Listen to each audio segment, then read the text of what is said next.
Welcome back, ladies and gentlemen, to another episode of Nephilim Death Squad. I am David Lee Corbo, a.k.a. The Raven, a.k.a.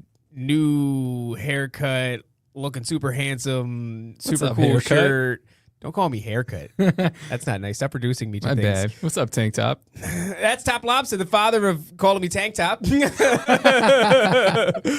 Before we get into today's guest, a little reminder. We're going to go live exclusively to patreon.com/Nephilim Death Squad at the half an hour mark. If you want to continue engaging in the live chat, watching this episode, gaining early access to episodes before the general public, as well as ad-free listening experiences, plus Do it there. Early dibs on tickets to Bohemian Grove, which will happen the first Friday and Saturday of March here at the Standard Coffee Shop, which is where we coming at you. Oh, hey, look at live that. from. First post there, a tagged post, a man tightly tied in with our current guest. Wow. That is true. That's an interesting. It's an interesting thing that we What look an at. We ecosystem look past is it. developing here. Wow. Let's introduce the guest. Oh, well, or TopLobsta.com. Also joining us today is Austin. Oh, wait up. We actually could. Sound effects are back today. We got our buttons back, baby. Thank you for joining us once again, Austin. It's always awesome to hang out with Austin. Awesome, Austin. Austin, before we get into the conversation, let's talk a little bit about where people can find you and what it is that you do, baby. Awesome, brother. You already know, boys. I love you, and I appreciate you. We love you, dude. It's always a good time every time we get a chance to have a conversation, and you guys kind of you at least ground me in a way that I think is necessary at certain points during my kind of avenue of thought, because unfortunately it was hilarious. I did an interview the other day with the Jackman brothers, and my wife tells me she calls me just before we go live, right? And she says, "Stay on task." This is who grounds me in my day-to-day sort of reality and lifestyle. So again, it's important, I think, to connect yourself with someone who understands who you are, but also wants to bring the best out of you in a certain way. And I think, man, over the course of my lifetime, just as far as my limited experience, like I've very much developed this kind of philosophy of eradicating the dead weight, just in terms of not necessarily claiming that I'm not willing to, have conversations and relationships with people who are obviously in dire need of some, maybe they're in some sort of a pit of despair in a way due to certain decisions they made along, the just kind of, that strange experience we all go through as we learn who we are in a certain way. And I think that's the most important part, is to reflect on what moral values you kind of really can stand on principally. And so I just I love being able to engage with people that I know have good intentions, and I can kind of see just the good heart behind the personality. And I think whenever that shines through, you've definitely found yourself in kind of this opportunistic just position that you should take advantage of, and I just but not take for granted, and I think that's the other thing, is that I really have grown to respect the relationships that I've cultivated over the course of this process of just doing the podcast in itself. And How long have you been doing this, Austin? Man, it was April 2023, I think. So you've made not very long. Good friends with good people really quickly. Like a speed run. Yeah. Through the process. Man, it's really all due to Sam, honestly. You brought him up, and I always try and reference how much he's done for me, just opening the door and kind of introducing me to people just through being willing to have that open-minded and objective conversation with basically anyone he finds interesting. And that in itself, the law of abundance is something I very much admire and try and live by that in a certain way as well. And so I just think there are always, and I've said this before, I mean, there are plenty of seats at the table. You just have to kind of put in the effort and the commitment and be in a way disciplined enough to kind of pursue things in an objective way. And that's where most people, I think, there's an appetite, a very large appetite for genuine authenticity. And anytime, this is my biggest frustration in terms of like the influencer industrial complex that's being leveraged. Oh, I like that. The influencer industrial complex. We part of it. My favorite. I guess so, yeah.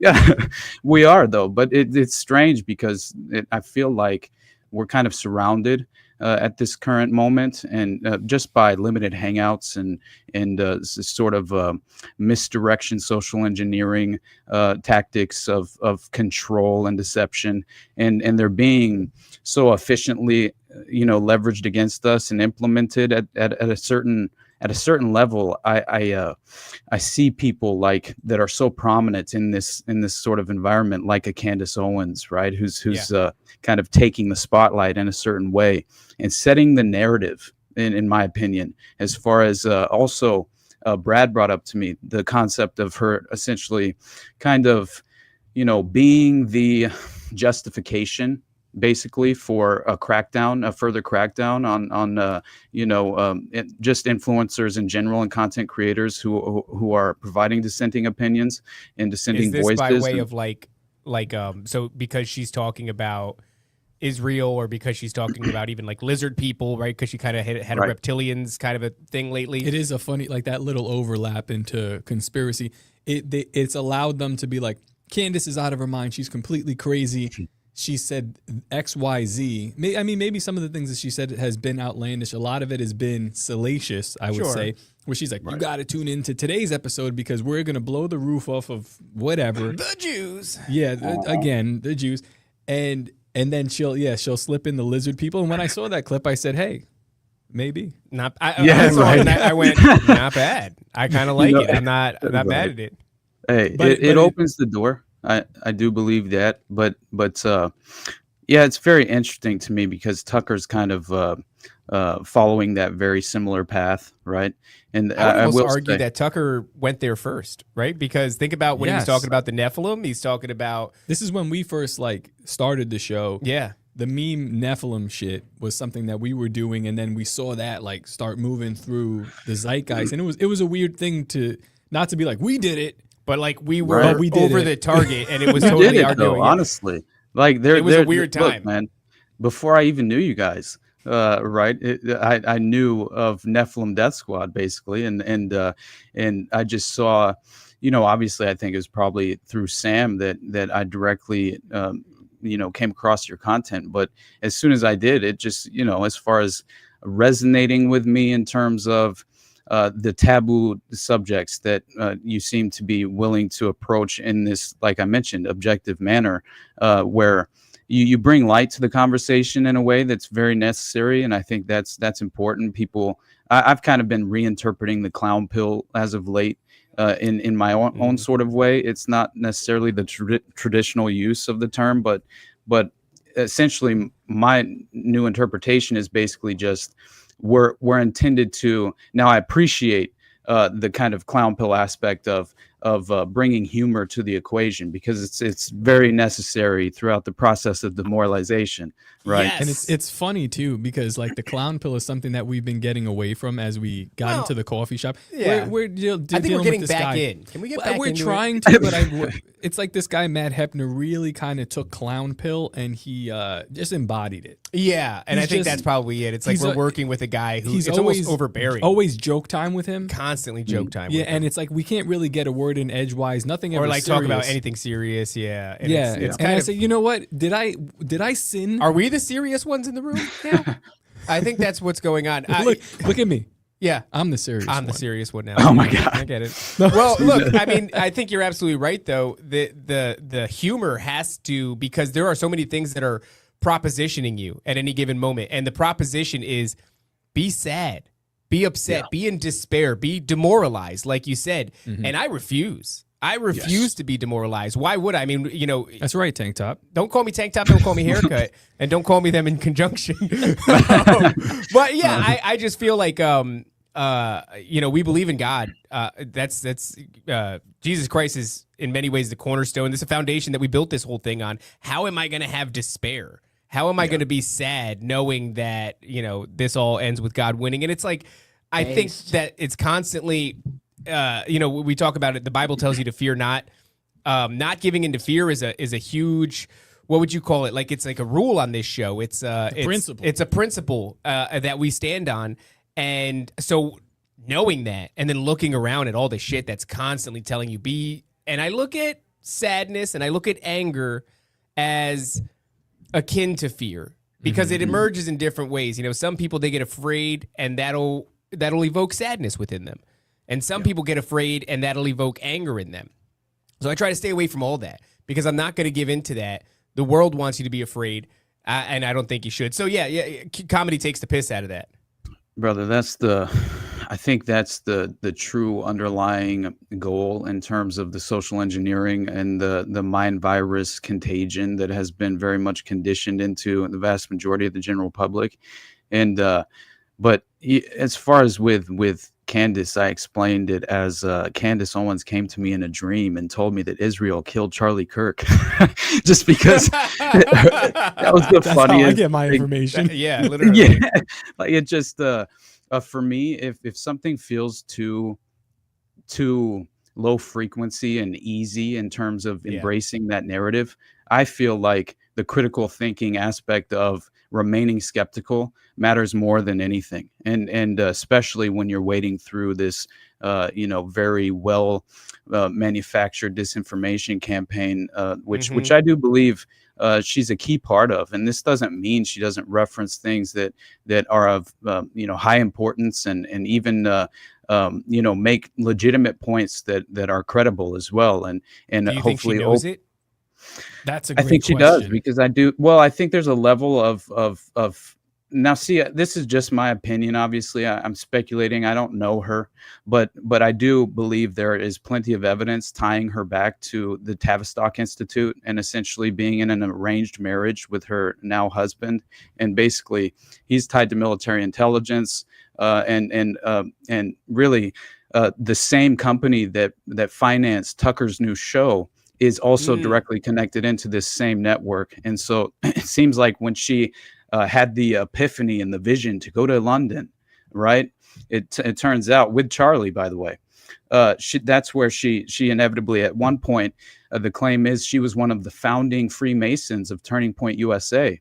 And so I definitely, yes. They just letting black people in? I didn't know that black people could be Freemasons. That's fun, dude. But I mean, no, actually, I worked with a black guy that was a Freemason. Shaq is a Freemason, but I thought they just let him in because he's 17 feet tall and they had no option. Nephilim stuff. Yeah, he would crush them with his hands. Sorry, please continue. This is you're it's all good. joke time with this guy. Sorry, I'm very sorry. Hey, the boule is real. And I think there are, sort of racial factions of secret societies and fraternal organizations that are obviously, just utilized in this very prominent fashion in terms of running domestic operations. That definitely occurred as far as Kamala Harris was tied back to this Freemasonic police force, right? That essentially was a fake police force that had even outfitted old police cars to look as if they were still, active and legitimately an actual police vehicle, at that moment. And then they would dress up as police officers and go around raiding various organizations and businesses, and then kind of, in some sort of mafia sort of tactic, right? Force them into submission in a way and to become a part of the network and sort of utilize them for protection in the area. But that definitely happened, and it was proven. And one of the individuals who was tied back to Kamala was actually exposed and inevitably claimed when he blew the whistle that he was, yes, a part of the boule, had constructed this Freemasonic police force because they claimed they could function within all these various jurisdictions, even internationally, going down to Mexico. And that, it was very interesting when they were actually the authorities cracked down on this when it was exposed. but the individual, it was essentially covered up because the individual who blew the whistle, I forget his name now, but he basically winds up, first of all, he claims they're going to kill me, and then he winds up dead.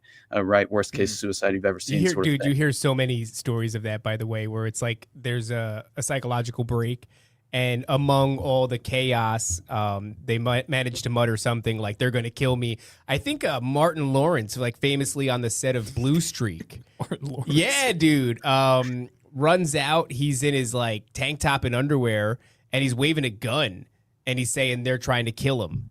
And, you know, they basically called it like a manic episode. And then, you know, whatever, they subdued him, I guess. And then they were like, let's finish Blue Streak. And, you know, and it was a great movie. My God. I do believe that there are many different assets within Hollywood that are clearly kind of managed and handled. They have handlers that are assigned to them. That was something that Candace actually said recently, right? Which was the fact that she believes she and Charlie were assigned handlers at a specific moment in time.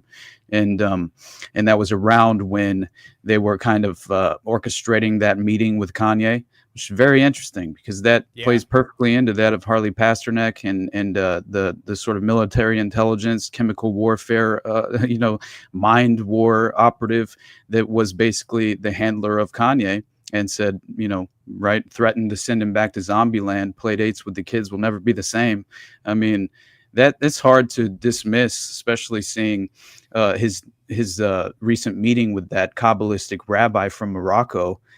Yeah, where he's kissing his hand and everything, right? It's the same rabbi that LeBron James met with, right? Yep. Exactly. Yeah, while he was doing that major Nike deal, apparently negotiating that contract in like 2010 or something. Yeah, LeBron James is supposed to be part of the Boule Society as well. You know, I had so in this coffee shop, there's a lot of like older Christian people, and I have conversations with a lot of them. And just yesterday, we had a conversation with a nice guy named Norm. Yeah, you were talking to him, a conversation. You talked to him for like 2 hours. No, I let him talk. I let him say what he's saying because I do agree. Like I'm conflicted with the part of biblical Israel because I'm like, clearly there is a covenant. If the Bible says there's a covenant between God and these people, fine. But then I'm like, what about the crimes? And he's like, what crimes? And I'm just like laying him out.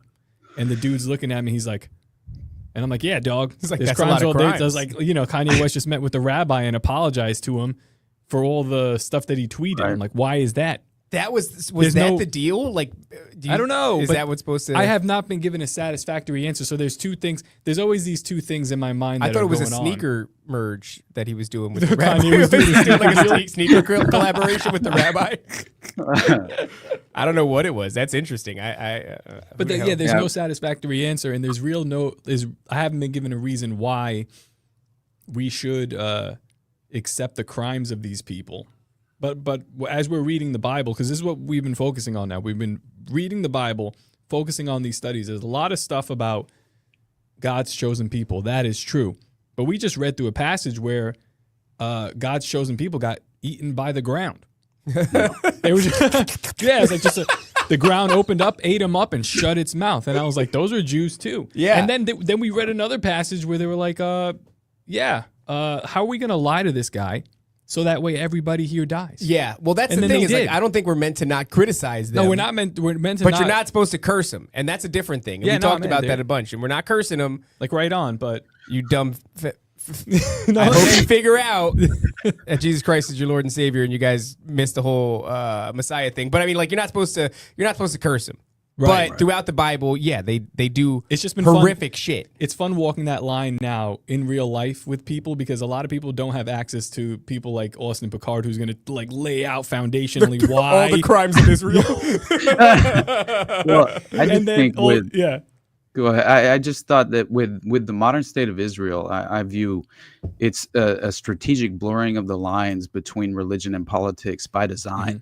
And in my mind, I see it as hijacking, really the almost kind of a false representation of the Jewish people, even at large. And I think that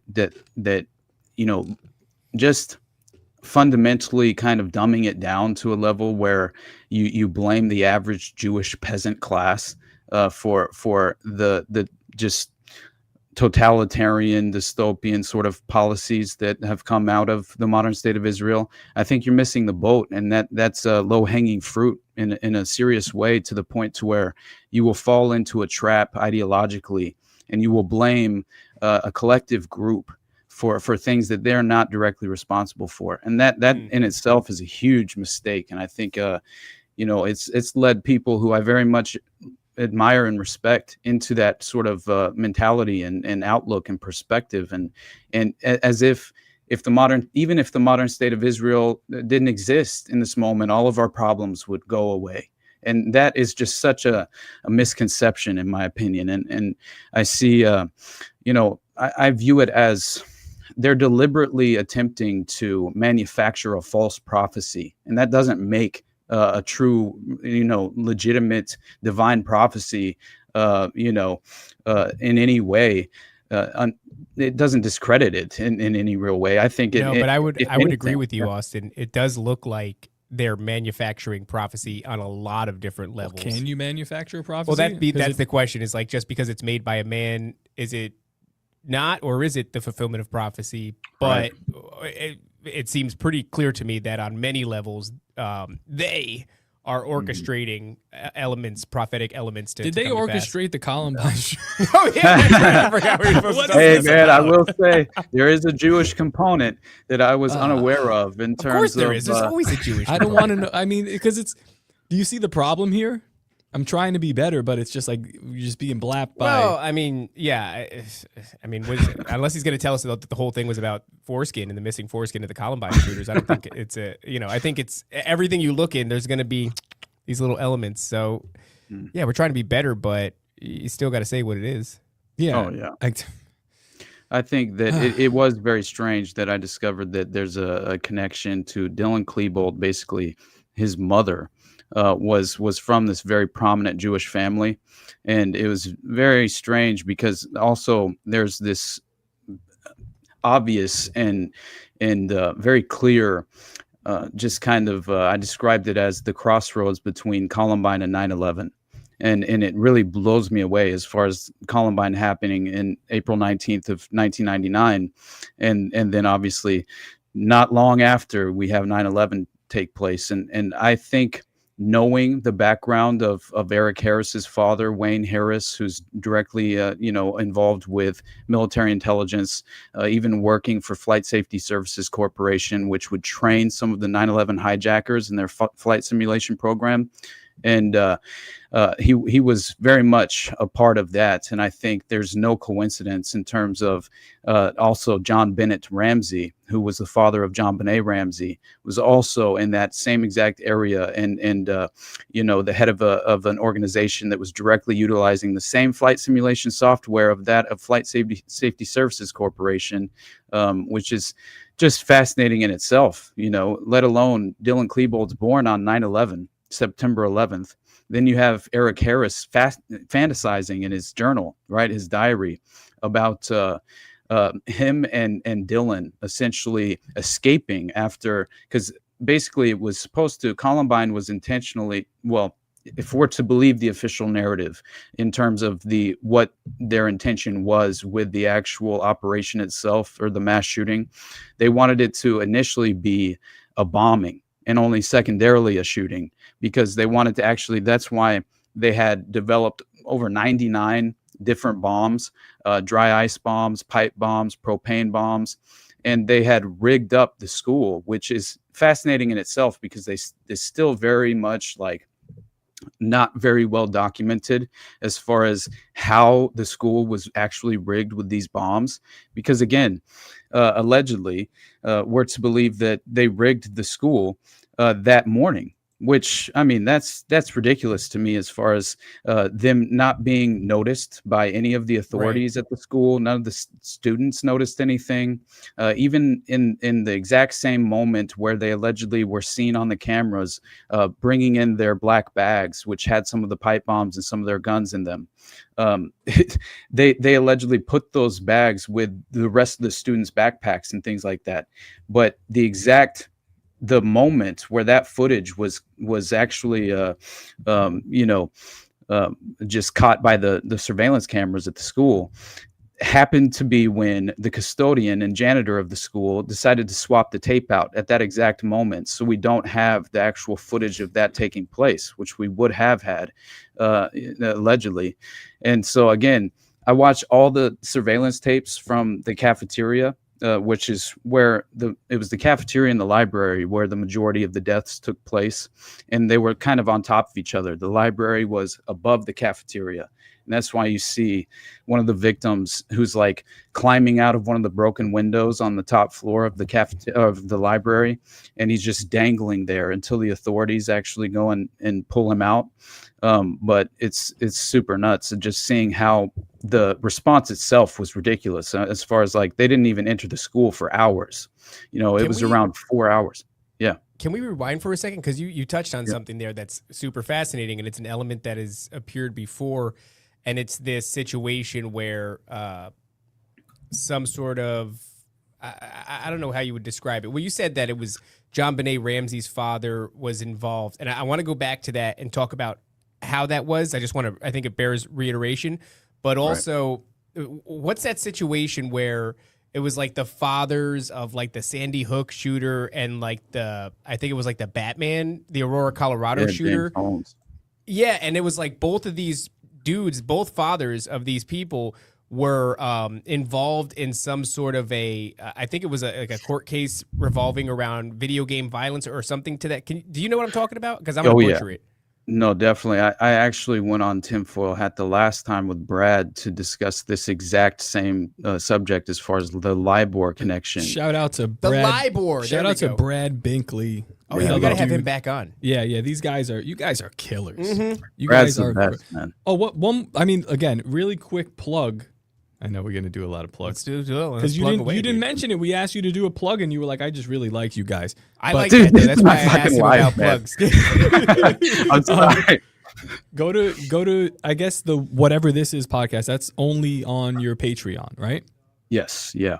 Yeah. It's guys, go there. Show. Mm-hmm. This is Brad Binkley. This is Austin Picard and Sam Tripoli. What a crazy thing great show. That to needs put behind a paywall. I know. Well, I'm glad that, good, put it behind a paywall. It's worth the money. But that's a damn good show, dude. Yeah. Man, Sam's been talking about, I know at one point he had mentioned we should start like slow releasing the earlier episodes at a certain point.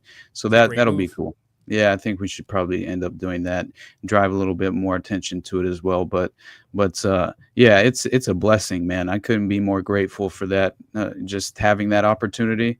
And then also just, man, there's just something about the two of them.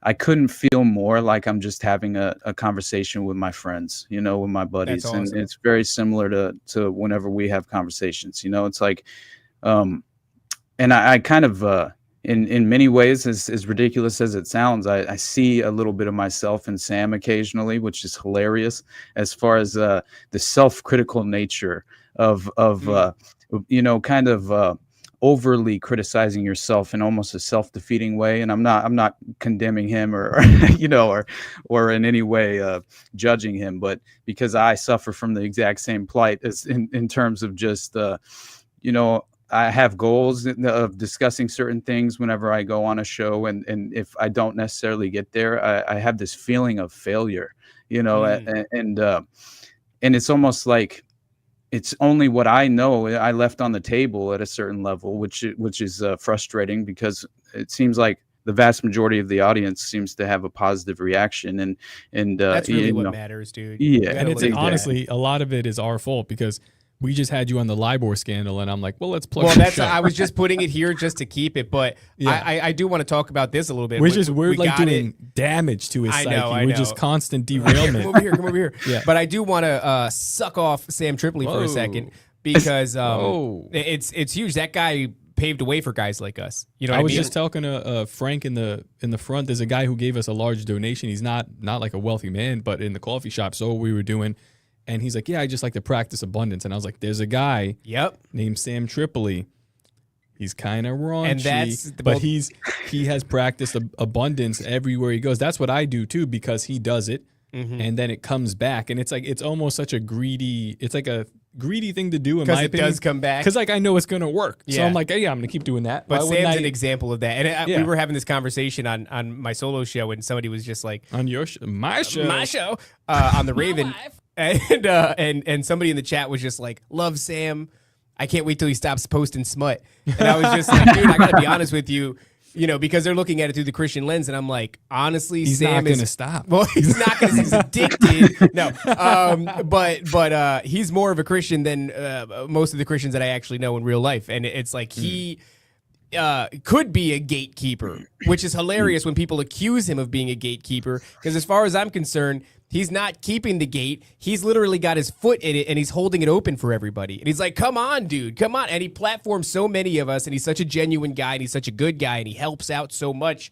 And I'm like, no, this is not like, whatever your struggle is with whatever your thing is, if his is big booty Latinas, then so be it. But that guy is a guy that is. I will say a story, and it's not to throw or anyone under the bus, because I really like XG, but I know that there was a point, I think I've even heard it on their show, where XG had brought up to Sam, he's like, hey, like with us specifically, he's like, are we sure that we want to like keep shouting? with NDS, Yeah, he's like, we're pushing audiences to other people. Yeah. And he's like, and they have a good show, and they might go there and not come back. And Sam was like, Oh man, you're a Mexican. No, but Sam took him because it's a smart inclination, because XG's a really smart dude. He is really with smart. podcasting. He's worked hard, and he's like, he understands like the funneling of audiences. And Sam just like, we don't do that here.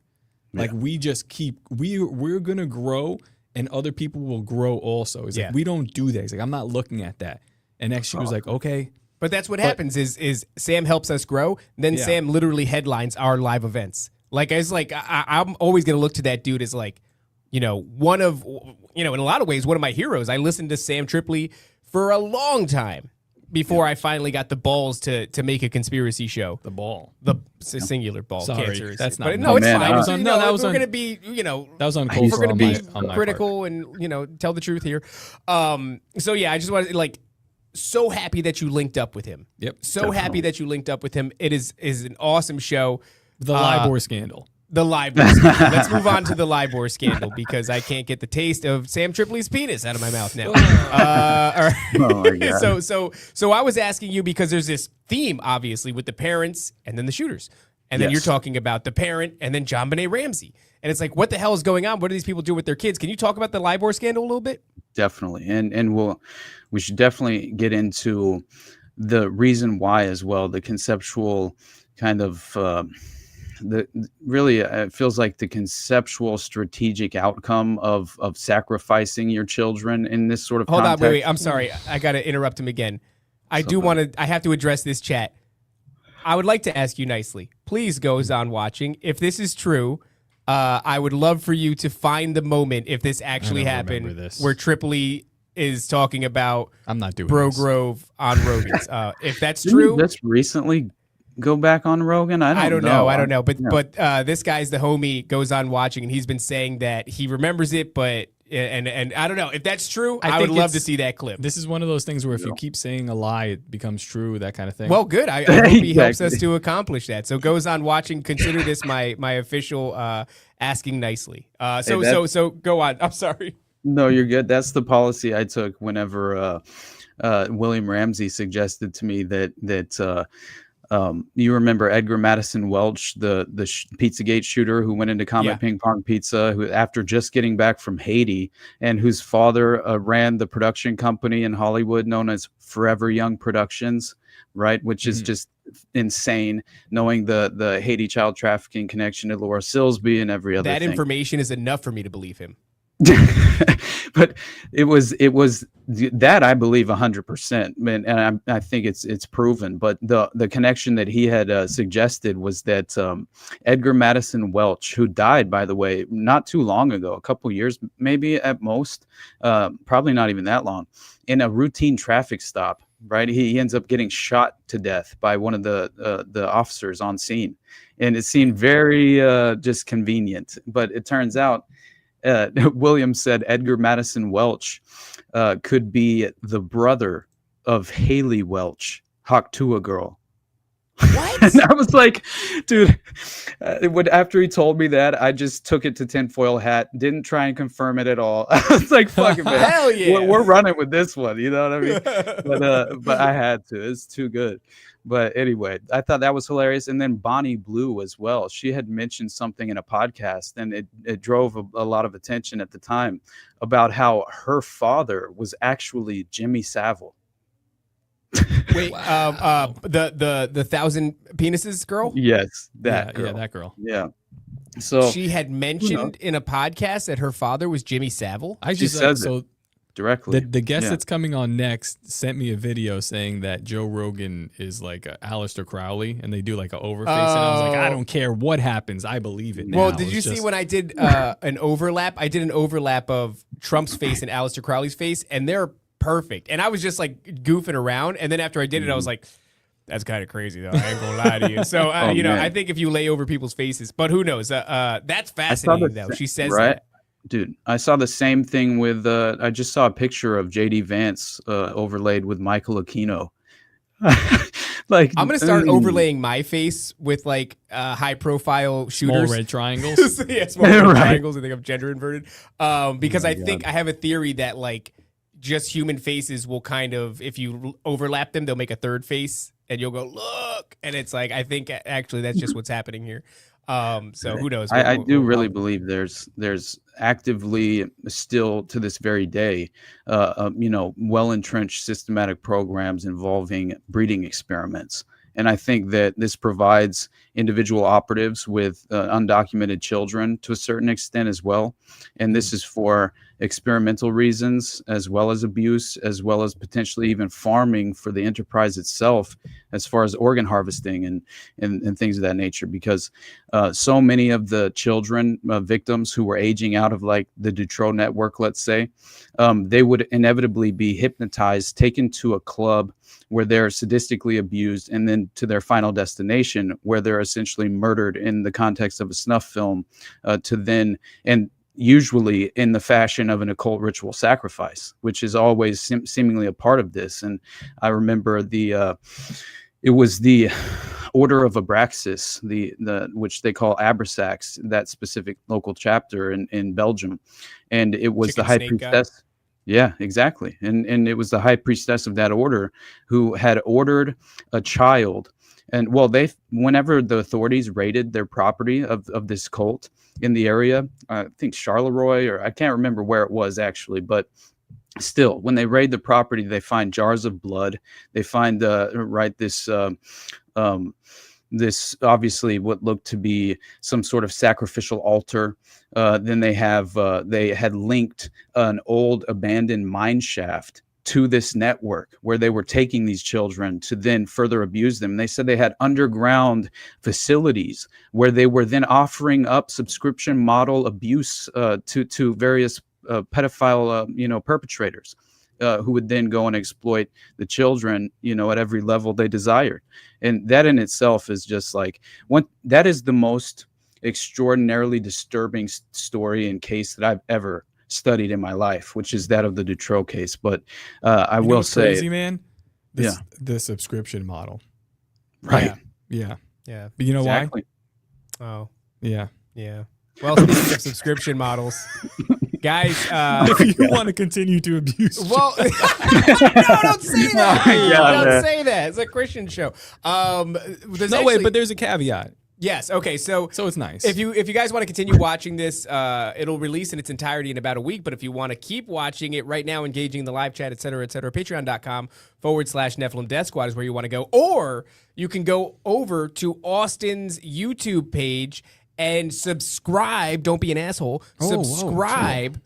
And it'll continue streaming on his page. So if you're a Patreon poor and you can't afford it because you're disgusting and you don't have the funds and whatever, Yeah. we'll go on over to Austin, the Underclass Podcast. But we are watching. We're watching. I'm watching Oh, that I'm gonna number. see, If yeah. it doesn't go up, we're going to cut it off there, too. We've Yeah, got the 100%. If that number doesn't go up, we're going to remember that. You people suck. All right, guys.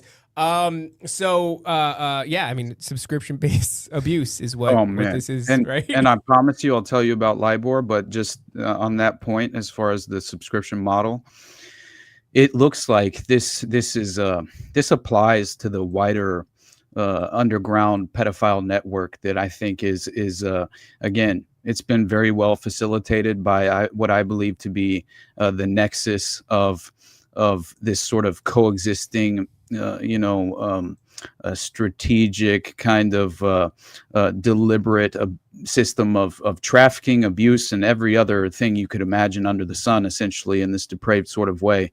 And what you see is essentially there's a connection to, so North Fox Island, right, was an island off the coast of Michigan that essentially was hosting human hunting parties by an individual, a prominent pedophile by the name of Francis Sheldon.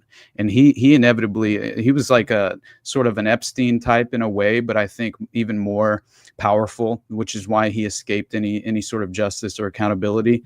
And because inevitably he ends up, after the investigation is ongoing, he escapes the country and flies to the Netherlands, where they have these very suspect pedophile laws that seem to allow for grooming and certain abuse to take place with underage children, as long as they have parental consent. And even then, the process of proving parental consent within the court system in the Netherlands is very difficult. One of the most difficult things. Honestly, it feels like the system itself is structured for that very reason, to benefit and insulate all of these prominent, perpetrators from any accountability taking place. But what they were offering, and by the way, Francis Sheldon later up, he resurfaces later on at some child care organization, an orphanage with little boys on his lap. So clearly he was still effectively pursuing the very same, depraved, sinister proclivities. But that was what was being offered. And Padika magazine was one of the publications that were being utilized to advertise in the back for this pedophile industry, using code words and things like that. But basically, they were offering the human honey, human honeypots, but the human hunting parties were being offered as a part of this subscription-based model and being advertised in this way as well. And so it makes a lot of sense when that specific network, through investigating the Oakland County child killer case, you discover that this is a wider network that doesn't only, suggest that this is obviously, kind of isolated to this one case or this one scandal. It seems like this provided us with another credible window into the truly entrenched system itself. And so it's, you have the coexisting of organized crime, syndicates, just kind of running plausible deniability, cutouts on behalf of the intelligence apparatus. And this is the way of the world. I mean, this has been happening for far too long. And it's just wild because it's our speculation that, they're doing subscription-based child trauma crap in underground facilities. And then that's just conspiracy theory until you find some rabbit hole that actually leads you to the conclusion that that is the case. But it's so rampant. We were just talking about it the other day. Amanda Bynes comes out and she goes, Dan Schneider impregnated me at 13, which is, Dan Schneider being the Nickelodeon executive. And then when you think about that whole, I mean, that's like, because we're talking about underground crap. This is happening on the surface, right in our faces, in our entertainment. And it reminded me of that Drake Bell situation where Drake Bell was part of a documentary. I forgot what it was called, but it was all about how he was abused by like his management.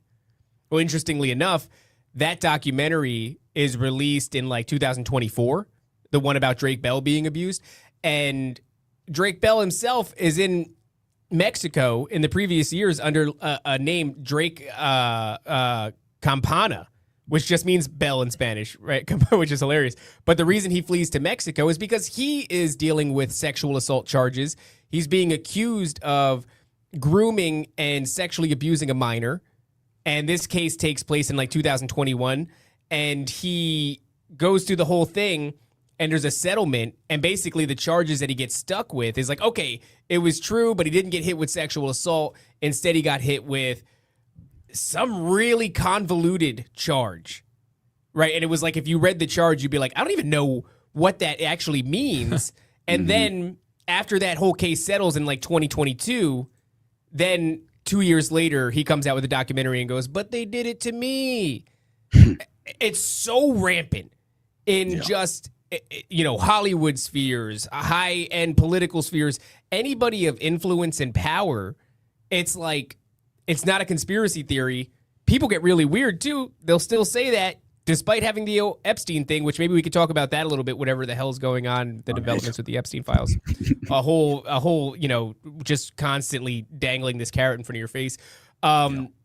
But it's if you pay attention to any of these child stars, it's obvious in so many ways, in the biggest ones. So I just think that that's wild because, Homeboy was going through the process, getting accused of it, settles in court, and then all of a sudden comes out with a documentary about how it happened to him. I'm like, that's an unbelievable level of damage control. Oh yeah, and you talk about Amanda being forcefully impregnated basically at 13. Like there's plenty of examples of throughout the networks of abuse, like Regina Louf in the X dossier for the Dutroux affair, just legitimately being forced to perform abortions, after being impregnated by abusers. And then they also, because she was kind of a generational asset of the network, her grandmother had actually kind of forced her into it from a very early age, and allowed, even gave a key to the household that Regina lived in to her abuser, who would pick her up and trigger her alters into essentially behaving in certain submissive ways. And it was so much worse than that, man. Just reading through the bestiality, these young girls. Yeah, man. I mean, I'm telling you, pregnant girls who are being forcefully kind of just forced into miscarriages through the abuse. I'm telling you, man, it's something that you don't even want to honestly overexpose yourself to the details, because it's something I'll never forget. It's hard, man, because we talk about these things. We talked earlier about how comedy really helps to sort of swallow the pill. But yeah, you're right. You can't look at it too much. I mean, we're talking inescapable situations in underground tunnel systems and military bases. And then we're talking about dangling it right in front of your face. Somebody in the chat said Jamie Lynn Spears. Same thing happened to Jamie Lynn Spears, Britney Spears' younger sister. You look at all these people. Amanda Bynes lost her mind. Britney Spears lost her mind. These people are just destroyed from this trauma. And it's happening not only in these inescapable situations underground, it's happening right in your face. And these people are having breakdowns and they're asking for help. And the media and the paparazzi paints them like crazy people. That's like the most bizarre part, right? That like they have made an example of the people who do it, and they put them in center stage. Yep. And how crazy is that? For everyone to see. And then there are varying levels. And there are people in these like underground caves, which we don't really necessarily get to see. But then there are these mid-level people. And I think the Columbine shooters might fall into that sort of category of this like mid-level. We know who they are, but they're not quite celebrities. They're not, I wouldn't call them celebrities, but like they are of men of renown. Man! I guess, could you call that is that a nepo yeah, baby? It's like, what do you make of that? Like that sweep, like it's like a generational sweep where it's like almost like they're telling us like, yeah, like we're so blatant with it that we can do it to every level of society. And then they go, yeah, go ahead, ask for help. Ask some questions. Well, they put them out there, like you said, ask for help. Go on, tell the world you need help. See how many people respond. Right. Yeah, and I think that obviously they were basically immortalized, the two shooters, Eric and Dylan, right? And I think that you have, to this day, you have kind of this faction of this digital avenue, which seems to be a radicalization pipeline that's been very well established, and I think by design as well. Just considering utilizing a Discord, right? How often you see that now in the modern mass shooting manifestos, or even just of Discord. Yeah, even the conversation logs and things of that nature, like with Tyler Robinson and his furry fetish friend, Lance Twiggs, who has just disappeared off the face of the earth, and seems probably due to the fact that they're in protective custody for the feds, is my opinion, because I read about. Yeah, they're in Valhalla with Charlie, man.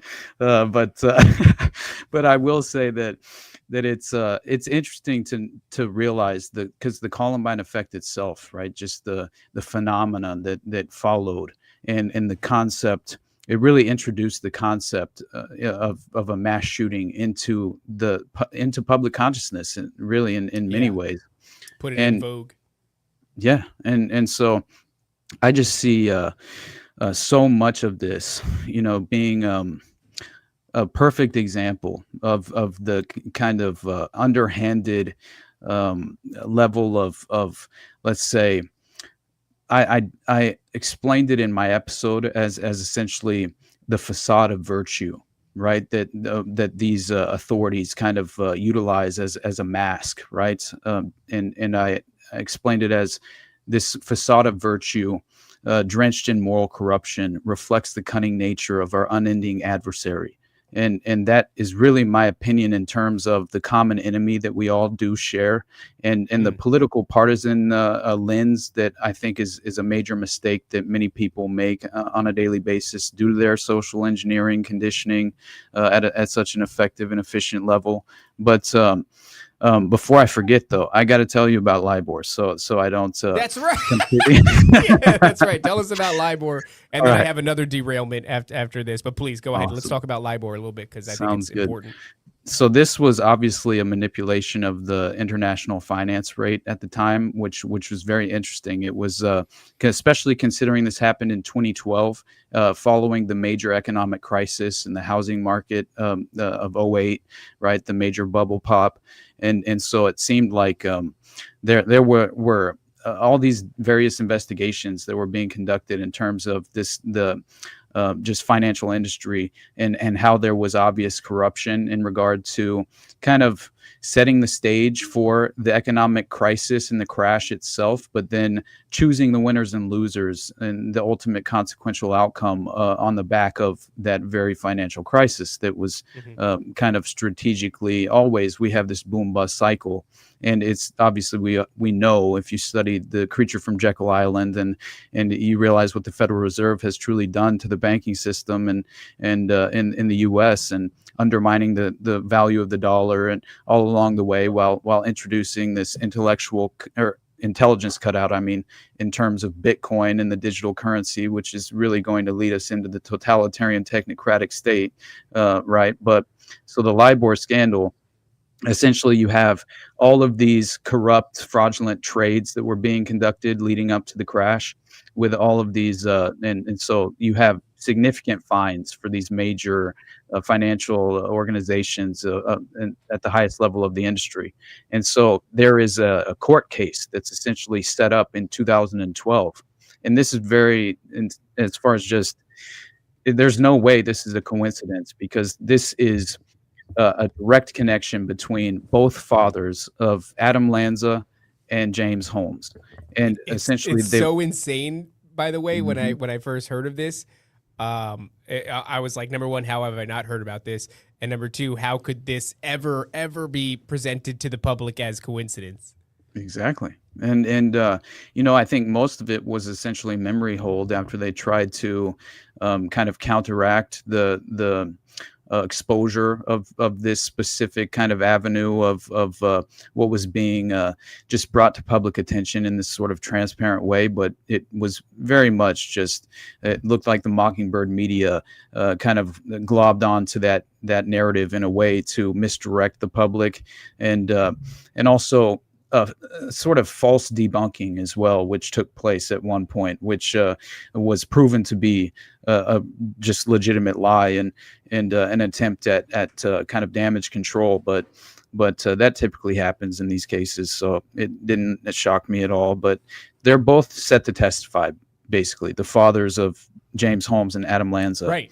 And this is so crazy to me, because if you understand who James Holmes' family was, then you realize that he has a direct connection to his grandfather being among military intelligence, even being trained at the Monterey Language Institute, which is the same institution where Lee Harvey Oswald was trained to speak such fluent Russian before he went into the fake defector program at Atsugi Air Force Base in Japan, where he's stationed with Kerry Thornley. who would then create the New Age Discordianism religious occult, kind of organization.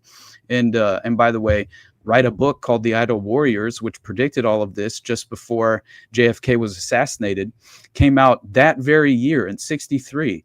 And it documents essentially the exact same story of Lee Harvey Oswald defecting to the Soviet Union, is essentially this story, and then coming back and committing a targeted assassination on the president. That was in this book called The Idol Warriors, and he was then later named by Garrison, right, Jim Garrison, throughout the investigation of JFK's assassination, as being one of the clear and obvious what's it called when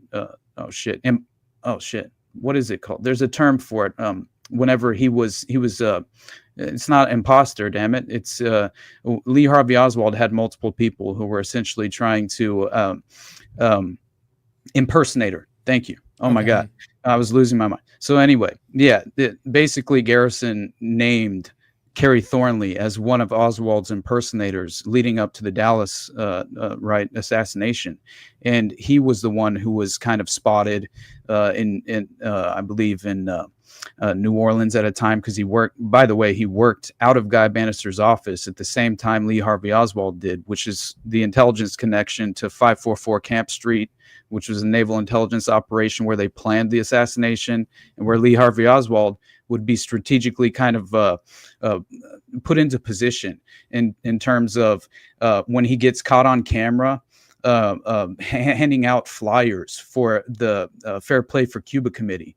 And that in itself is and then he even does like a major media debate with a huge personality that was in favor of, I believe, maybe he opposed Castro, and Oswald was taking the kind of the counter point in attempting to debate that. I can't recall now. It could have been vice versa, but either way, you can see he's a deliberate asset of the intelligence community, being kind of strategically positioned before they hang him out to dry and crucify him as a patsy.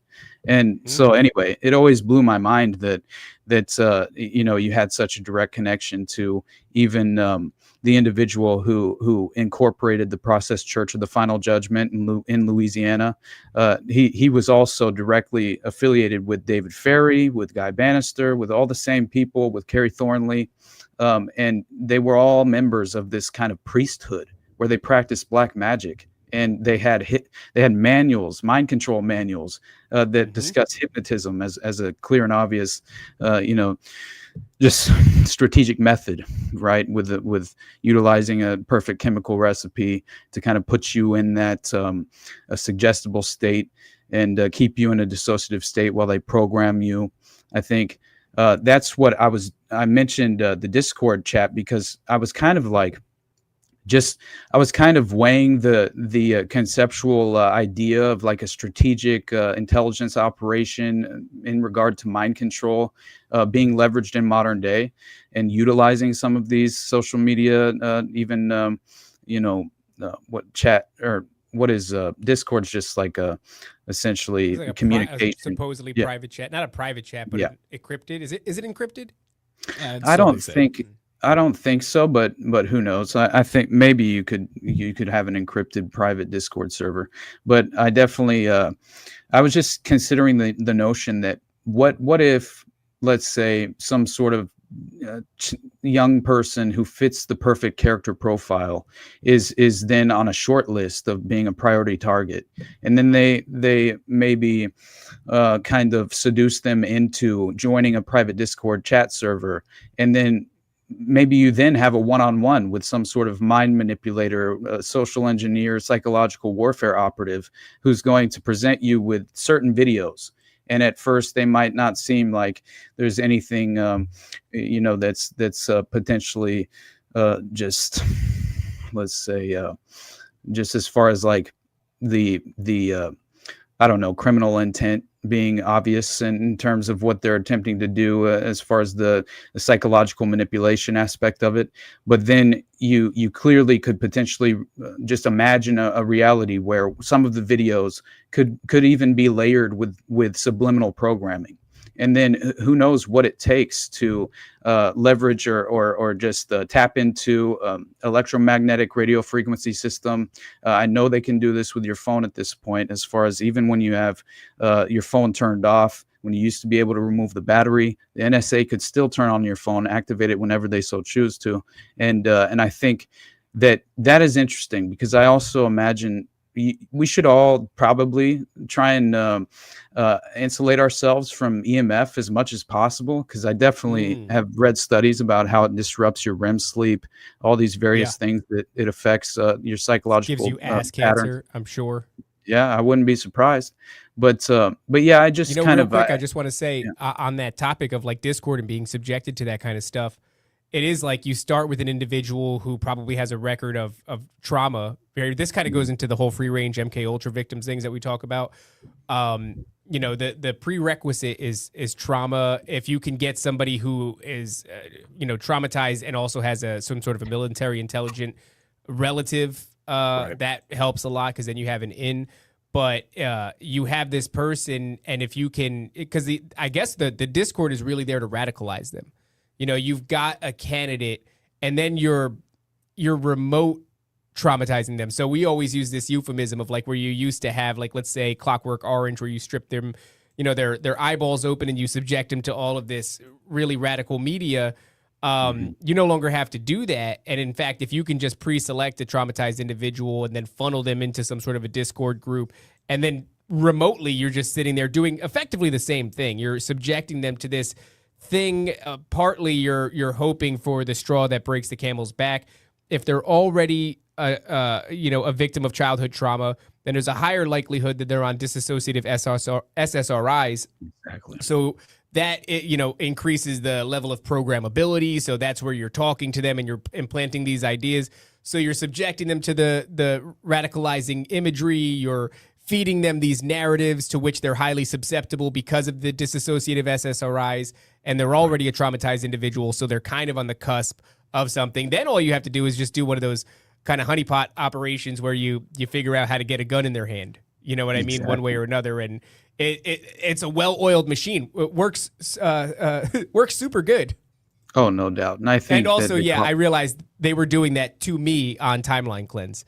That's what the chat was doing. I don't know how much of the chat was actually working for the feds, but they were just subjecting me gore videos all the time. And it's like, so you don't need that room with the TV. I mean, the internet is a never-ending source of gore and trauma, and that's not a problem. You can get your hands on that pretty easily. So yeah, I think it's all done that way now.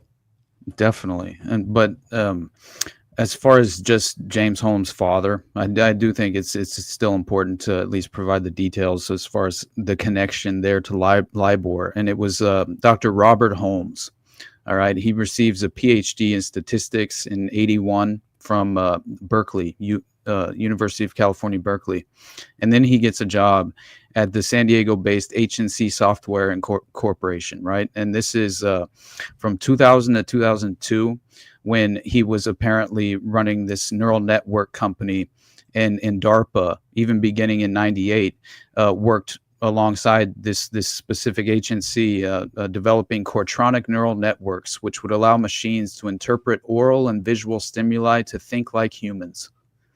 So we already have a kind of a strange connection to what seems like sort of transhumanism in a way, but definitely as far as programming, there's an insane connection to the this DARPA program that essentially was trying to create the perfect soldier, right? And it's very strange because I'm trying to recall the name of the actual program, because that in itself was kind of very straightforward and in your face and brazen in terms of what they were truly attempting to achieve.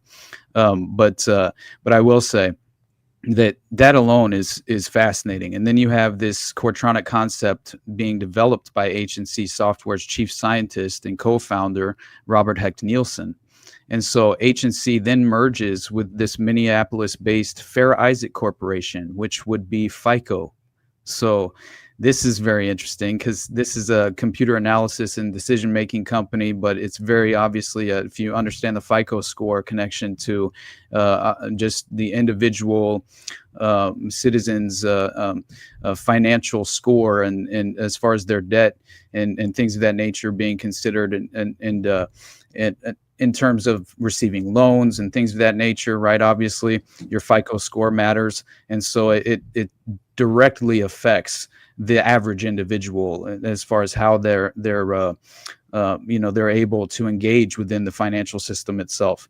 And so then you have emerging with as far as Holmes when he was 20, just James Holmes. He worked as a camp counselor at Camp Max Strauss of the Jewish Big Brothers and Sisters of Los Angeles. And he apparently even, this is according to the Jewish Journal, among other tasks, Holmes helped to teach boys between the ages of 7 to 10 in archery. Which is very interesting to me because he later would be a part of the DARPA program, which I had mentioned. His father was obviously working alongside DARPA for quite some time before any of this actually took place. But so James Holmes also happens to be the grandson of Lieutenant Colonel Robert Holmes, who is one of the first Turkish language graduates of the Army Language School, later becoming the Defense Language Institute in Monterey, California, as I mentioned about the Lee Harvey Oswald connection.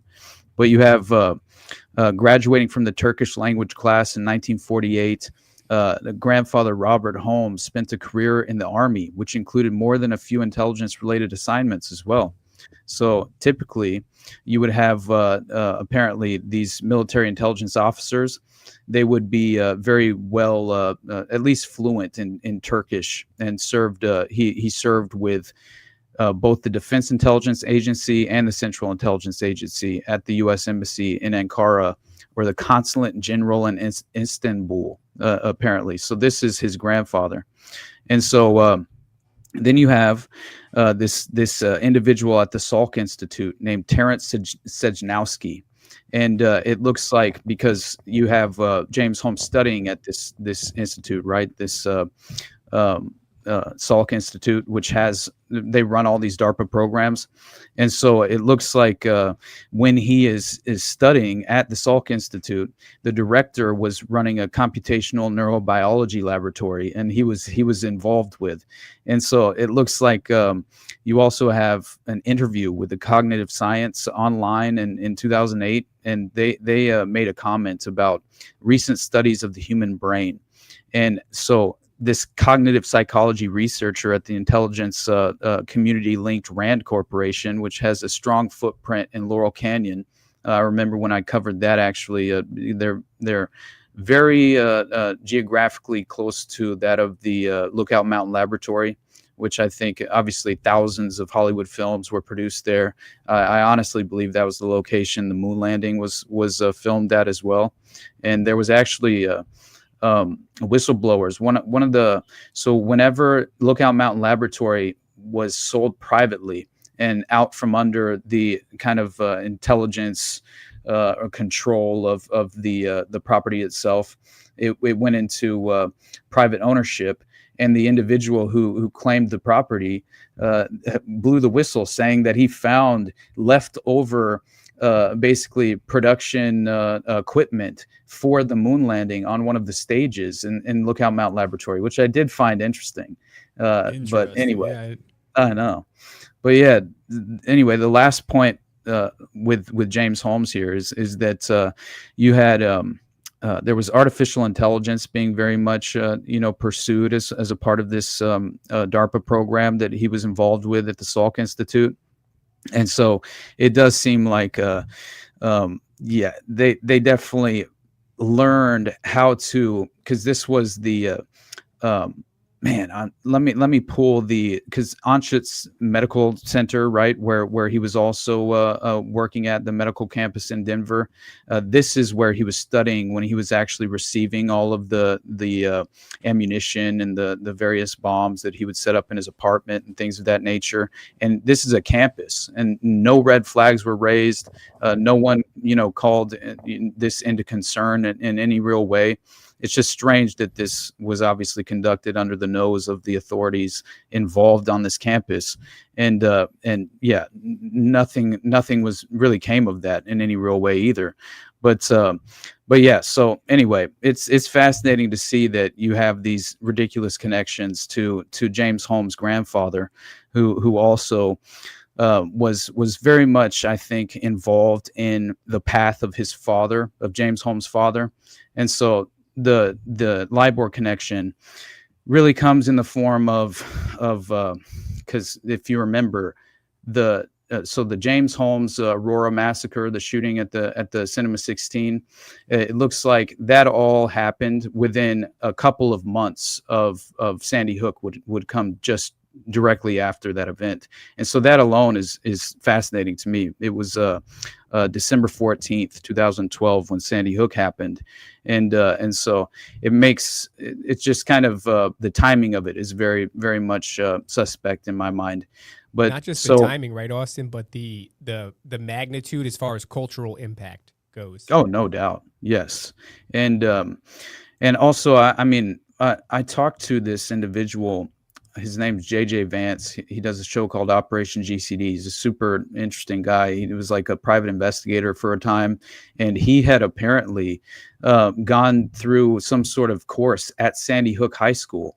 And I was talking to him about this the other day, and I asked him, because I've been under the impression for a long time that was not an operating elementary school at the time whenever the actual mass shooting event took place.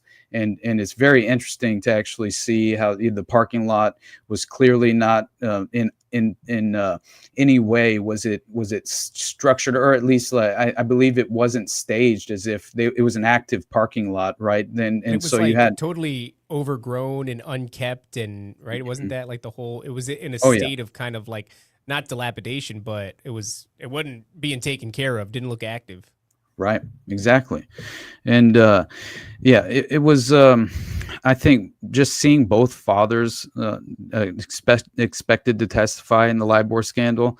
It was set for June of 2008, and that's the exact month that obviously Aurora happens. And so they no longer testified at the LIBOR. Yeah, so I mean, as far as the court case itself, it was essentially just undermined in broad daylight, and nothing really came of it except for a few. There were only a handful of low-level financial it was members of a few different financial companies that were involved in the market crash that effectively they did a little prison time for insider trading, but that was it. And so you really had no legal consequences in regard to this. And so Adam Lanza's father, Peter Lanza, he was the VP and tax director at GE Financial. And the father of James Holmes, Robert Holmes, was the lead scientist for the credit score company FICO, as I mentioned. Now, both of them are set to testify before the U.S. Senate in the ongoing LIBOR scandal in 2012 in June. And so this is when I think it's important to understand that what LIBOR is really, I had mentioned it's rigging in the international interest rate. But so LIBOR was for a time, I think they changed it now. I believe the standard has shifted. I forget what the new, they called it something different now. So it's no longer LIBOR as the effective standard in terms of managing the financial industry internationally. And so this is how I believe many of the Western Alliance countries who control the banking system, this is what you do. It's the confessions of an economic hitman just kind of coming to fruition. And so, yeah, I think seeing this and then understanding that LIBOR is the average interest rate at which banks can borrow from each other, that alone is a major implication as far as just kind of controlling and manipulating, international finance. And so you have 16 international banks which were implicated in this scandal. They were accused of rigging contracts worth trillions of dollars, and HSBC, which was the company that Robert Holmes worked for, was already fined 1.9 billion, and 3 of their low-level traders were arrested. So that was the extent of the accountability. And yeah, Robert Holmes and Peter Lanza just escaped any sort of public, let's say, they definitely didn't actually in any way, have to testify publicly or also even make a statement, which is just in itself, how does that come to pass? So what are we? I mean, it looks like then this is the trade. It feels like it. It feels like there's also, and I wonder, because if you're, was it a green light, sacrifice their children to manipulate them and control them in the context of exposing the scandal, or was it, James Holmes or Robert Holmes and Peter Lanza were actively a part of this very network that we speak on in terms of the underlying power cabal who are running these domestic operations in a clandestine way, and are they kind of willing and able, which I see that's so kind often. Of what I'm. Well, that's what I'm leaning towards, and the reason is because how long it takes. Like, you have to have this history of like trauma and dissociative substances, and you know what I mean. It's not like you could just do this to any person. They have to be a candidate for. There's a selection process for a reason. There's programs like whatever the gifted and talented programs, or there's processes that these MK Ultra programs or there's some subsidiary programs put you through. There's a process. It's an entire thing. It's not just like you can pluck any rando off the streets. So I mean, given their how would you say this, the magnitude of the things that they were involved in, I would imagine that this is a process that those kids, their kids, were groomed for. Yes, I do. I definitely believe this. And you mentioned the gifted program. Well, Dylan Klebold happened to be a member of the CHIPS program, which is very strange. They obviously, just put chips straight into your.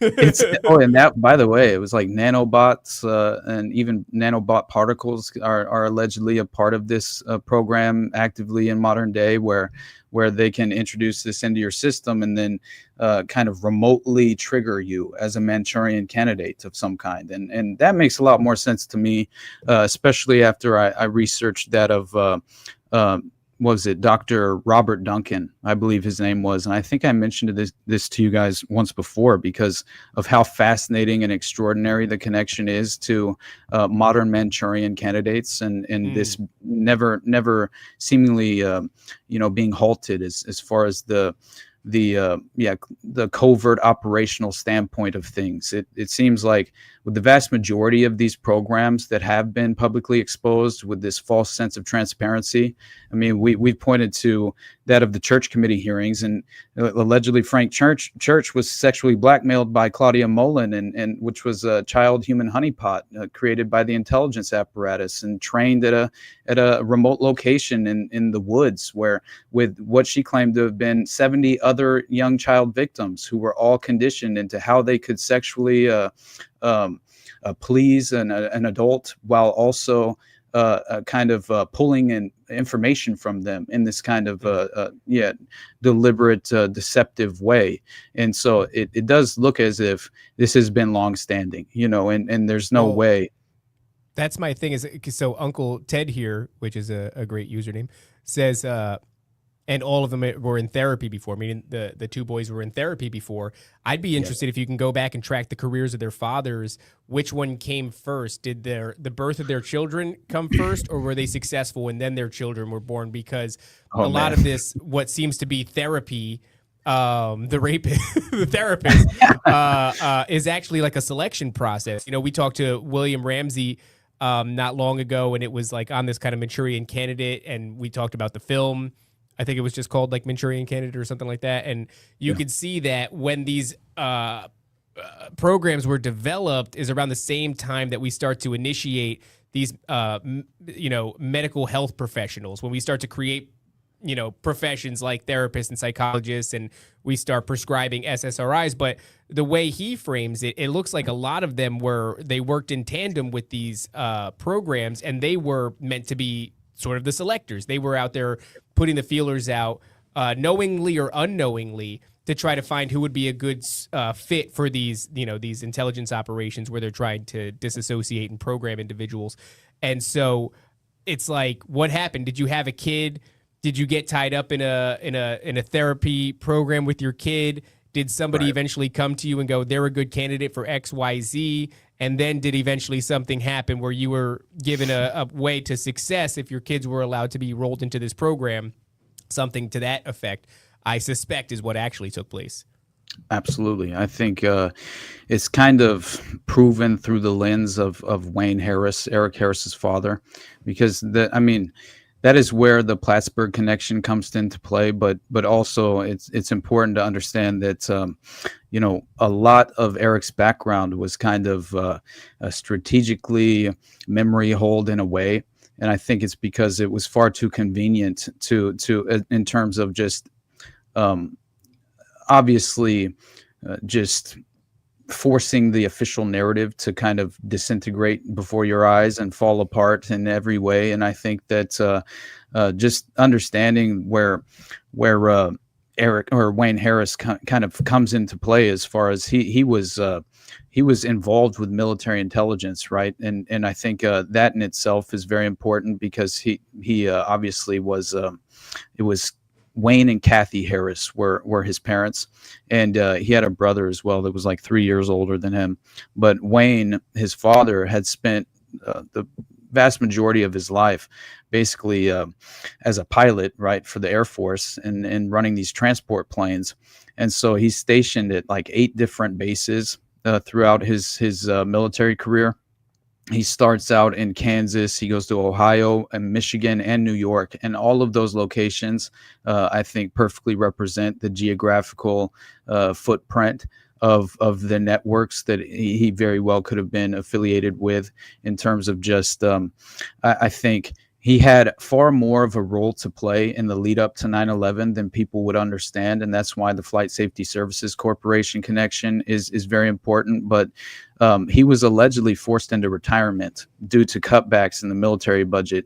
And he's stationed at Plattsburgh Air Force Base. And this is in upstate New York. And in 1993, he served, I believe, after serving 20 years in the military, right? This is when the family moves to Jefferson County, where he got the job in Colorado at Flight Safety Services Corporation in Inglewood, which is where he was from, actually. He grew up there. So that in itself, Littleton is like it's been described as a safe community, right? Which I thought was interesting itself, as far as how these clandestine operations are truly greenlit in these various locations. I think they have to have a sort of a vital footprint in that area to allow the facilitation of the clandestine operation to basically be efficiently conducted, and also have the individual assets in place to misdirect the public whenever they're poking holes in that official narrative, which is clearly expected if you're attempting to run some sort of I explained it as what looks to me like a modern Gladio operation in many ways, utilizing the strategy of tension, right? Not only to effectively, lay the groundwork to influence the general public to basically support anti-gun legislation, and I think that was pivotal, and as far as many of these mass shootings, because there are layered agendas playing out, and they will always kind of fully exploit those avenues, in my opinion, and push further the agenda into a dystopian direction, which is always the goal. And so he gets this job at Flight Safety Services Corporation. But it's interesting because Wayne, it's very strange as far as the entire family is described as being essentially like the picture perfect family, right, by some of the neighbors. But many of the witness testimonies come from members of the military who were stationed with him at Plattsburgh during the time. And I also think it's very strange that Plattsburgh, while they were even still stationed there, was basically shut down, as an active military base.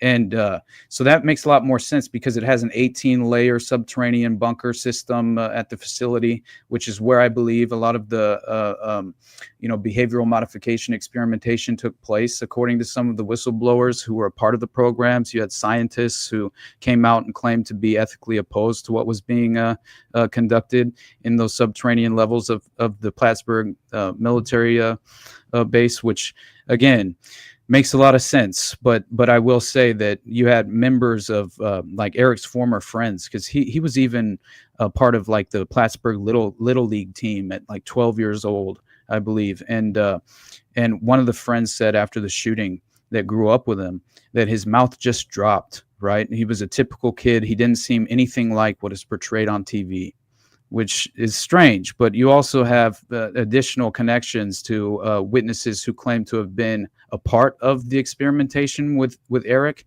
and that he had even made a statement prior to them moving to Littleton, that he was tired of the kind of enduring such just extraordinary levels of experimentation at a point where I believe he was even sexually abused potentially by one of the scientists who were conducting this. But so it looks like Wayne Harris, to show right? You though, right? Like if his friends didn't pick up on it, we're talking a sophisticated version of creating that secondary programmable personality, right? Because it's like they're not even seeing him as they just see him as a normal kid. So it's jaw dropping, like you said, for them to have seen what it all came to be. So this is like they've really segmented and created this programmable personality, because that's what happens in the dissociative state, is that this secondary programmable personality emerges. And then ideally, if you want to do like a patsy or you want to do like a Manchurian candidate, you keep them separate.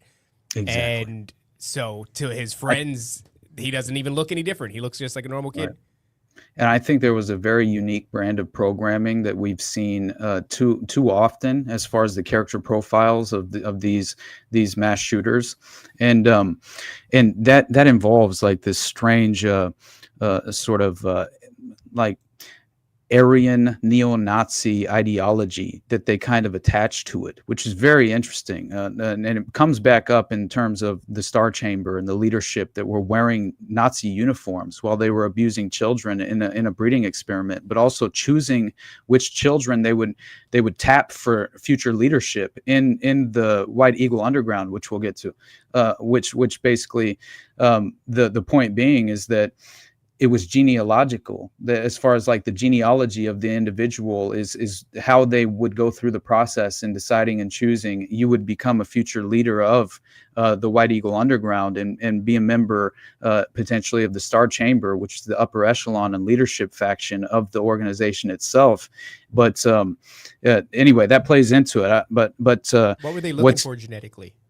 Yeah, see, that's the strange part. Even the mother, who her name was Belinda Schultz, she, I believe, was strategically targeted due to her genealogical background by the cult itself, which it was described within police documents as being a cult. But they said a cult filled with rogue intelligence operatives, which, in my opinion, and they even say international as well. So Russian, there was some Russian influence, but this was far more considered to be rogue intelligence officials from the U.S. military intelligence apparatus that had gone rogue and were running this network. This is through the lens, though, of a local investigator, who I believe was far too over his head. Essentially, he was in over his head. He wasn't quite understanding the scope of this network that he had stumbled upon, and therefore he's trying to make sense of this in his internal documents that he's recording. Right, the criminal witness accounts, or just the witness accounts as well. But yeah, I'll talk about that right after I discuss Plattsburgh, just to finish that point of the mind control nature of what truly could have happened to Eric Harris. Because again, his father, decorated Air Force, officer, and later on even was apparently considered very exceptional and as far as his leadership capabilities, and was trusted by the U.S. Air Force with some of its most highly classified projects, including the B-1 bomber and its newest electronic warfare aircraft that was being used over Kosovo at the time. And so that all was interesting as well. But Dylan Klebold's mother, Her name is Sue Klebold, and she claimed that she was told military documents on brainwashing techniques, otherwise known as mind control manuals, had been discovered in the Harris family home. So that already implicates the possibility that the father had already been a kind of let's say, trained in some of these sophisticated methods of psychological programming and mind control manipulation. And so it does look like he was potentially really trained in that behavioral modification program when he was at the military base in Plattsburgh, or before that even. I believe it was I'm trying to remember now which military base it was that he was connected to directly and potentially being trained in the behavioral modification program. But again, it was more or less not entirely substantiated, let's say, right? But it was still allegations that caught my attention directly, because it seems to reinforce the narrative that I believe there's plenty of credible evidence to point to. And so, yeah, it's she claimed specifically when she talked to The Guardian as recent as 2016, right, that basically we'd heard a rumor that military training materials on brainwashing techniques had been found in Eric Harris's home, which obviously she claimed had refueled her and her husband's belief that Dylan had been just another victim of the Columbine Massacre. And it kind of makes sense, because I talked to a few different Columbine students who allegedly were at the school whenever this took place, and from their accounts, Dylan and Eric, Eric shifted in personality just before the event kind of was triggered, but for the most part, they were all described as just regular kids that in no way seemed to be capable of such, just such extraordinary levels of violence, right? And that's what I think, potentially after going through some of it and reading what feels like was perfectly concocted FBI, as far as like the FBI's writer room, it feels like this is fan fiction at a certain level, and it perfectly reinforces the official narrative. And so, because I feel like Dylan and Eric were far more likely to have been in this sort of dream state where they felt like they were, engaging in a video game. And that seems to be almost the psychological, let's say, just the position that many of these Manchurian victims, while they're in this dissociative state, find themselves in this kind of dream state. So none of it feels real. And as much as they created the WAD levels, which were diagrams of the school, which were on Doom, right? Like Doom WAD levels, they played Quake, right, and stuff like that. It felt like that could easily be some sort of Sirhan reinforcing the programming at a real additional layer, to where you're actively walking through the school in a video game, committing this violence. And let alone the Columbine tapes and the Hitmen for Hire, where they're filming from their film production class. Eric and Dylan have a camera from their class at Columbine in the school, where they're filming each other as hitmen for hire in black trench coats, who a bullied kid at the school, who's one of their friends, I think it was Chris Morris, who played the bullied kid in the actual video Hitmen for Hire, is trying to hire Dylan and Eric to kill one of the bullies at the school. And so he asks him how he wants to do it. How do you want us to actually effectively, kill this target? And he requests a bombing. Right. And that alone was very interesting, because it's leading up to the event. And also there's clearly direct connections to FBI. The son of the FBI investigator who led the investigation into Columbine produced that video with Eric and Dylan, which ultimately led to them committing a shooting in the school. And also at the end, it concludes with the entire school blowing up and being destroyed, which was allegedly the goal. That's so we talked to, because it's just like so many layers of programming to this. We talked to Tom Althouse, who was the original creator of The Matrix, and before what are the Wachowski brothers. ladies? Yeah. Respect their genders, please. They them. they thumbs. Basically stole his idea, and he talks about to what extent the FBI was interested in his works and all these different things. Like stole their ideas is kind of not the correct term. It was more like the agency got hold of the script. Or this is how the story goes. They liked it. They wanted something with it, but they realized Tom wasn't the guy that was gonna. He's a creative, so he's not gonna play around with whatever they wanted. Because they did want to change a lot about it. So they had the Wachowski brothers come in, and these were just the guys that were gonna do the thing. Don't dead name them.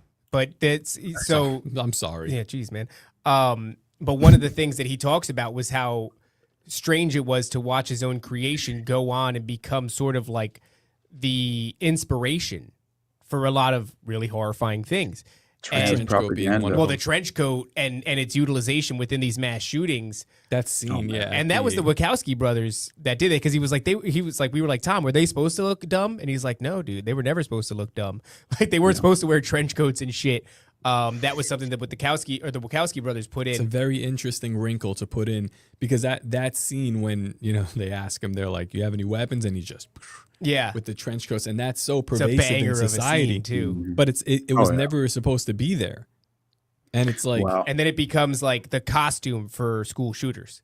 Absolutely, yeah, that is fascinating. I think it's kind of the revelation of the method in a way, and in terms of how they utilize Hollywood propaganda to reinforce a lot of the, agenda items that they hope the subconscious minds of the general public will embrace. And that's what I find so interesting about the kind of conditioning through Hollywood that is so effective, right? And I do see just as far as the trenchcoat mafia. And that's the direct, as far as the direct connection, I believe it was a local network of essentially having an avenue to procure child assets or younger assets that they could then kind of have just gain easier access to these specific character profiles that would fit for the strategic operation that you're hoping to pursue. And it looks like the Trenchcoat Mafia was dabbling in occultism. I believe certain factions of the Trenchcoat Mafia were far more violent, at least romanticized, kind of violent radical action as a solution of some kind to just kind of I think accelerate in many ways. You see the accelerationist philosophy play into it, which really plagues the modern mass shooter in a way, which is the fact that sounds good, but it's a fact that basically it's just interesting to me because it looks like the Trenchcoat Mafia was once again they were effectively holding initiatory blood rituals where they were forcing some of the individuals who were attempting to become initiated within the Trenchcoat Mafia.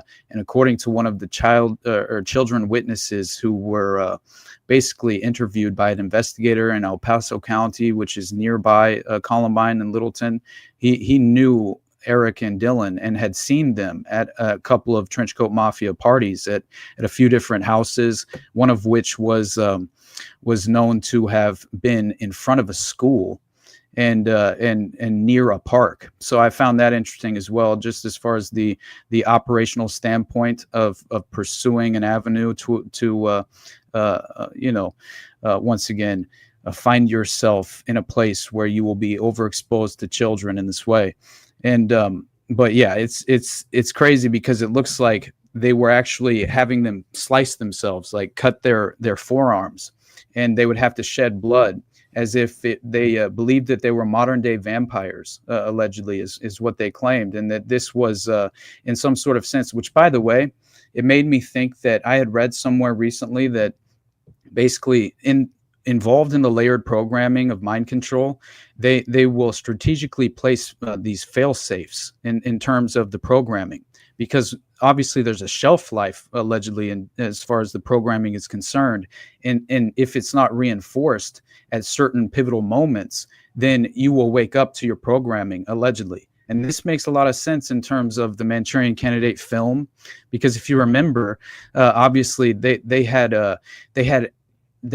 had positioned Raymond Shaw, who was obviously the main character, who had gone through some sort of sexual trauma with a strange Oedipus complex with his mother, Angela Lansbury's character, who's this obviously a prominent aristocratic sort of dynastic family that is implementing a coup in real time.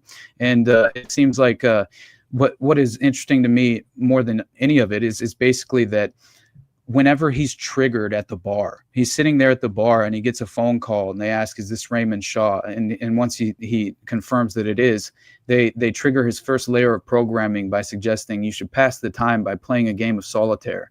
And so instantly that layer is triggered. And then as he witnesses the Queen of Diamonds, the first Queen of Diamonds he sees triggers the secondary layer of programming. And then as he sees the next at least two, I think, Queen of Diamonds, I believe it was, then he instantly is in such a suggestible, dissociative state that he's not even present. He doesn't even recognize and acknowledge Frank Sinatra's character when he walks into the bar. And then once he sees the Queen of the card of the Queen of Diamonds again, he leaves the bar and goes straight to the lake and jumps in the lake and fully submerges himself, not knowing as to why. When he wakes up, he had no knowledge as to how he got there. And that in itself makes sense as far as how you would, trigger a Manchurian in this sense. But yeah, it looks like as far as just these very reliable claims coming from the Plattsburgh Air Force Base, where Harris's family was located at the time, claimed that by the age of 10, Harris was drafted into these behavioral modification programs underway there. And basically, wait, Austin, were you saying that were you part of these programs? No, were you saying that the cutting was part of the trigger mechanism, or do you think yes, that was? Yeah, that was the point I was going to make. Was essentially what the individuals cutting themselves would help trigger them back into their dissociative state, and they would reject essentially these returning memories, which is very interesting. How this would provide them with this subconscious kind of misdirection, where they had no ability. As soon as they committed self-harm in that way, it would trigger that layer of reinforcing the programming. And so that in itself was fascinating to me, just as far as seeing the connection directly to that of the higher as far as just the more exclusive membership of the Trenchcoat Mafia, which were obviously, only the initiated who went through the blood ritual would actually be a part of the leadership of the Trenchcoat Mafia. So that in itself is fascinating to me, as well as the level of connections to the Blackjack Pizza restaurant that they were working at the time, which, again, I had mentioned the Subway shop murders that happened 10 months after Columbine, because there was an investigation where all of these allegations were being made that it was the hub of a drug trafficking operation that was flooding drugs into the area. And so if the Subway shop that's just 2 miles from Columbine is effectively implicated as being one of the strategic hubs of this network, then how could we not imagine the Blackjack Pizza restaurant that they worked at, where the owner actually blew up dry ice bombs in the bathroom, and they in no way were raising red flags for the boys, as they were clearly they were engaging in some very strange experiments behind the Blackjack Pizza as well, and they had this fascination with fireworks, where they would host these firework displays on top of the roof, and one of the owners would take his daughter there apparently. But very strange. But I will say, unfortunately, I haven't gotten to, dude. I think it's so critical to actually discuss the layered operational standpoint of what was being conducted in terms of Blackjack Pizza, and then the wider network of the Brotherhood of the White Temple and the White Eagle Underground. All of this matters. And I also think they were conditioning the children for years ahead of time at Columbine specifically, which who knows, Columbine could be a strategic operational Wait, do you mean the shooters, or just the general the student body? The general population of the school. So not only was there a death education program which had been implemented at the school, death education program. Okay, Austin. What the? Yeah. This is what happens every time we talk to him, and it's not your fault. This is our fault. Death education. No, we catch up with Austin Yeah. for 30 minutes.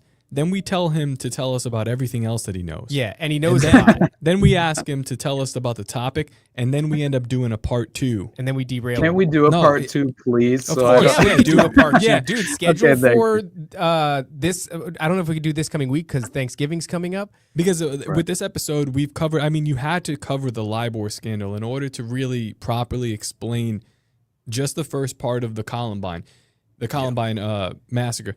And now we have to go into this next part dealing with secret societies. I have this stuff pulled up about Madeleine McCain, the little girl who went missing in Portugal, and how Ghislaine Maxwell seems to like fit the image of the person that allegedly kidnapped her and all this different stuff. And Austin is really the only person that I care to, because I'm to the point I don't give a shit about Epstein unless I'm hearing somebody that I actually trust has done research and understands it. And I wanted to go down that. We have to do a part 2. Yeah. We have to do a part 2. Awesome. Look, Austin, we have another guest coming in really soon. So unfortunately, we have to prematurely end this one. I don't know if I should ask you for your plugs. Hey, I'll keep it short. I promise you. All right. It was hilarious though, because I had intended on dropping a bomb to start the episode in terms of this John Wayne Gacy connection that I discovered that just fell into my lap recently in the past few days, because I had come on prior to this and talked to you guys about obviously serial killers just fundamentally disappearing around the same time mass shooters just happen to surface and create this new cultural phenomena. But it's fascinating to me because I mentioned John Wayne Gacy being this kind of also fall guy patsy cutout for the wider network to essentially take the fall. And I believe he kidnapped Johnny Gosch. The paperboy fetish was essentially ordered through him in a certain way. But then also, here's the craziest part, and then I'll drop it and I'll let you guys go. It's basically that John Wayne Gacy, his first victim. So you guys remember Paul Bonacci, right? He was the Franklin scandal victim who's got on the record about Michael Aquino. He was a victim of Lawrence E. King of the Franklin Omaha, credit union scandal. And basically he was even at the foundation of NAMBLA, right? The North American Man Boy Love Association, with members of the Catholic clergy in Boston, Massachusetts. But it turns out that he claimed that he was well aware that John Wayne Gacy potentially abducted Johnny Gosch. But then what I also found out, and there's no way this is coincidental, it looks like Paul Bonacci's mother. So the very first victim of John Wayne Gacy was a kid by the name of Tim McCoy. That was Paul Bonacci's stepbrother. What? Dude, this is like, this gets into the serial killer thing and like what? Yes. Oh my God, bro. I know, man. It's insane. So yeah. Anyway, when we end this, go into our Calendly and find a soon open date, please. Don't ask us. Just go in there, find one. Like I told you, like he always asks. He's like, "Hey, I got something." Stop asking us. You like are one of the few people. Just schedule yourself. Yeah. Thanks, nobody else buddy. do that shit. Nobody else do that. There's other people that do it. Yeah. No, seriously. dude. Okay, I'll leave you guys with just the fact that I appreciate you so much, and I can't thank you guys enough, man. I'm so grateful that I have these opportunities, that you guys let me on to have these conversations, and that you're willing to let me go a little schizo occasionally, and I apologize for that, but I think it's at least I like it. It's a good time, right? I mean, but yeah, it's nothing but love on this end, you guys, and I appreciate you, just so you're aware. Man. Yo, listen, Austin, I feel like One of our favorite people. Yeah, but in the last couple of months, we've been so busy like doing the studio. I feel like the show has been moving not necessarily in another direction, but we've been doing a lot of biblical stuff, a lot of Bible studies. I guess I've been solidifying my relationship with God, and that thing there. We've gotten away from that community. I mean, after the whole Tower Gang thing and all this stuff, I've gotten away from that community that I really like. So like, if we haven't been as present on Twitter or whatever, it's not because we're just like, we're spread 15 different ways, but we're building shit, and we want to bring you guys along we're gonna bring you guys along with us. Well, yeah, I mean we talked about in the last episode we were with you on. We're doing Bohemian Grove. Bear with us in this time of growth. Yeah. Well, first Friday and Saturday of March. I hope you're here, and I hope you're here for the VIP day. I hope you're here for the performance day. I know our audience loves you, and they're going to want to see you and touch you and harass you in real life. I'll be there, man. Just tell me the date, and I'll be there for sure. That's it, man. Well, like I said, first Friday and Saturday in March. We'll be seeing you soon, dude. Hell yeah, man. brother. And guys, once again, like I always say, go to Austin's YouTube page, follow him there. Go to his I have this right here. Here we go.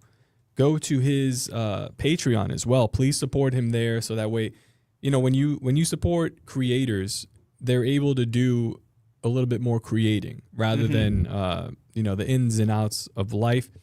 And we appreciate you guys for doing that. So thank you for supporting us, but go support him too, because this guy's actually like doing real work, stuff that we can piggyback off of. That's right.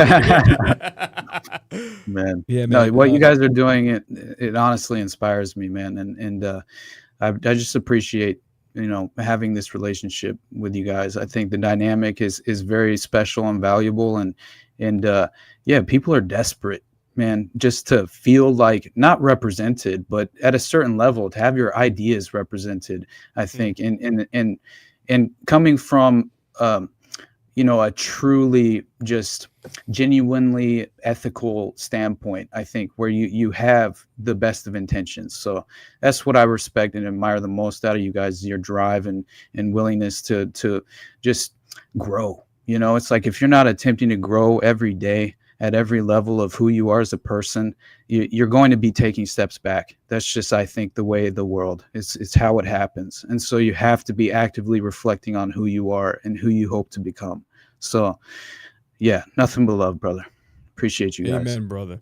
Guys, we'll see you in a couple of minutes. Until then, don't forget to obey, submit, and comply. Goodbye.